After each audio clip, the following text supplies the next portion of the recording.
கூடலூர் அருகே மண்ணில் புதைந்து வரும் கட்டட பகுதிகளில் இந்திய புவியியல் மூத்த வல்லுநர்கள் ஆய்வை தொடங்கியிருக்கிறார்கள். இது தொடர்பான தகவல்களை தருவதற்காக செய்தியாளர் ஆல்வின் சுரேஷ் இணைகிறார். ஆல்வின், விவரங்கள்.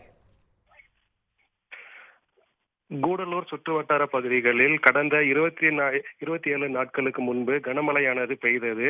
இதில் கோக்கால் பகுதியில் இருக்கக்கூடிய 7க்கும் மேற்பட்ட வீடுகள் மற்றும் முதியோர் இல்லங்களில் திடீரென விரிசலானது ஏற்பட்டது. நாளடைவில் அது மிகப்பெரிய பிளவாக ஏற்பட்டு தற்பொழுது அங்கு இருக்கக்கூடிய கட்டிடங்கள் பூமிக்குள் புதைந்து வருகிறது. இதனால் இப்பகுதியில் இருக்கக்கூடிய மக்கள் அச்சமடைந்து வந்த நிலையில் நேற்று காலை இந்திய புவியியல் மூத்த ஆய்வாளர்கள் 2 பேர் அந்த பகுதி முழுவதும் ஆய்வு நடத்தினர்.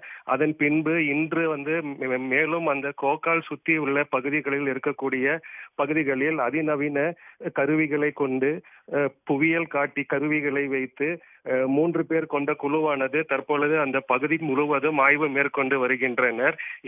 அவர்கள் கூறுகையில் ஏற்கனவே இந்த பகுதியில் நீரோட்டம் இருக்கலாம் என்ற தகவலும் தெரிவித்துள்ளனர். இதனால் இந்த பகுதி முழுவதும் 15 நாட்களுக்கு மேல் ஆய்வு செய்யப்படும். அதன் பின்புதான் தகவல்கள் வெளியிடப்படும் என தெரிவித்துள்ளனர். உங்களுடைய விவரங்களுக்கு நன்றி ஆல்வின் சுரேஷ்.